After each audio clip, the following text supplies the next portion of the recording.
hear is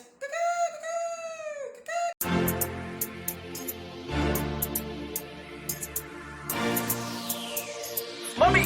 Dream day got me on. Starzy. Oh, white family music. I'm going back to where I belong. You're the reason why I'm singing this song. But I did you no wrong. But you broke my heart. Hi guys, we're Team Apple and we're Ghana bound. I'm Yaba and today I'm coming to you to talk about some of the top things that might shock you that are not so great in that first week of living in Ghana.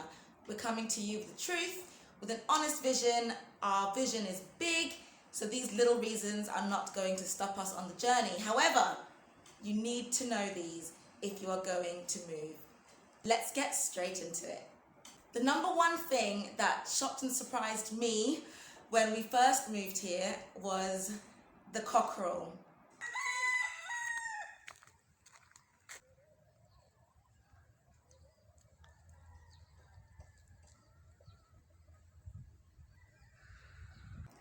The noise. Oh my goodness. Okay, the whole of Ghana is not noisy. I'm just talking about my own experience and oh my goodness, it is a noisy area around here. We live in the capital, but there are cockerels all around. So the first night, bearing in mind we've been up early, right? We've flown with two little children, we're tired. All we hear is and it's not even like they're far away. This cockerel is on our windowsill. It's like right here in my ear. And obviously none of us have been used to it, so it kept us awake most of the night. There's this nice period of silence, like maybe, I don't know, 8 p.m. till like midnight, and then the dogs start barking, everything, and the dogs are like communicating with each other. So one starts howling, the other one. These are not our dogs, by the way, they're the neighbors. And then when the dogs are finished, there's a really weird bird sound, right? I don't think I'm even gonna mimic it, but it's a really unusual creature that's like a scratchy, really high pitched, like I don't even know what animal it is. And we said to each other, what creature was that? Anyway, so that creature takes over, and then the cockerels kick in at 3 a.m. in the morning. Every morning, one starts. He then communicates with his friend down the road, and the friend down the road alerts the other one next door. And they're doing this until maybe, I don't know, until 5 a.m. So unfortunately, the kids have been getting up at 3 a.m., 4 a.m. most mornings and are knackered. So there might be a whole video on just me and this cockerel because he is my arch enemy. He is my arch enemy. So I think it's fair to say that the noisy, you can probably hear it now, environment has been a bit of a shock to the system. Number two of the things that weren't so great an experience in my first week here is feeling a sense of lowness. And that's the only way I can describe it really, feeling low.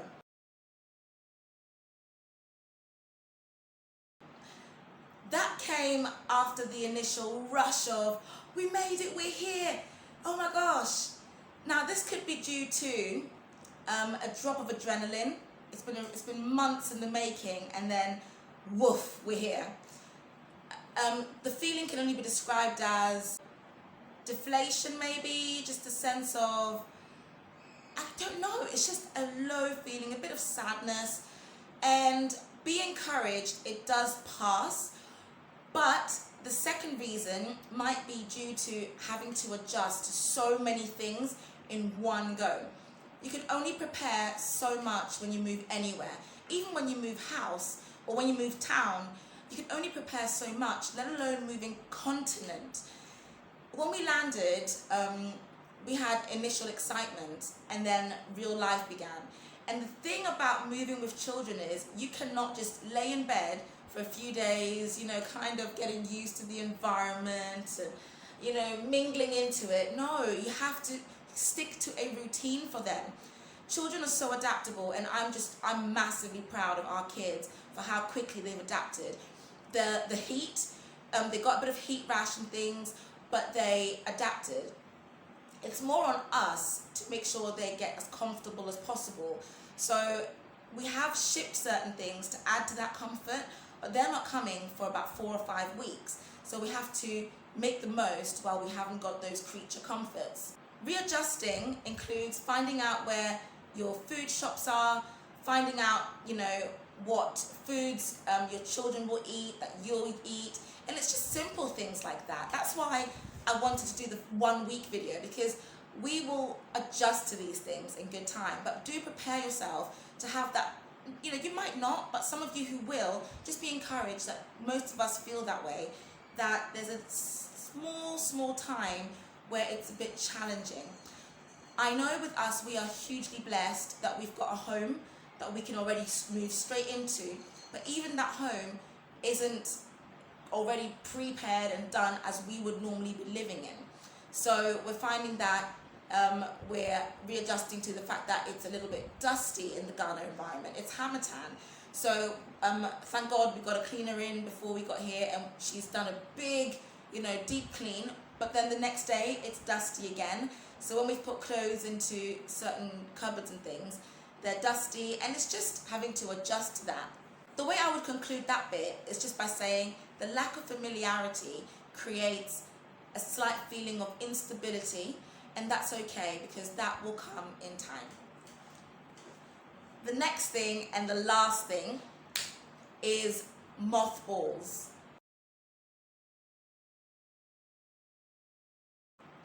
Mothballs. Okay, it's not just this house, right? Because people have lived here before, our family have lived here before, they've taken such good care of the house, but there seems to be an ongoing theme of mothballs in the house and also in my other family members' houses. And I'm like, why, Ghana? Why?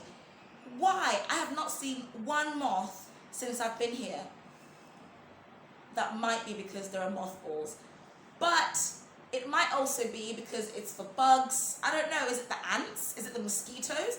Because there are plenty of mosquitoes, so the mothballs clearly are not doing their job. Let me tell you some of the shocking places I have found mothballs. The bath plug, the sink, the freezer, the fridge. Let me stop there for a minute. My food tastes of mothballs. And it's almost like a preservative or something, I don't even know. But it's outside of this house as well. And I don't want to rant about mothballs, but can someone please explain to me the purpose of mothballs? Just anything. What is an actual purpose of a mothball? And why do they smell so strong? Let me continue. My wardrobe, the corner of the bedrooms, cabinets, bathroom cabinets, kitchen cabinets, my pantry.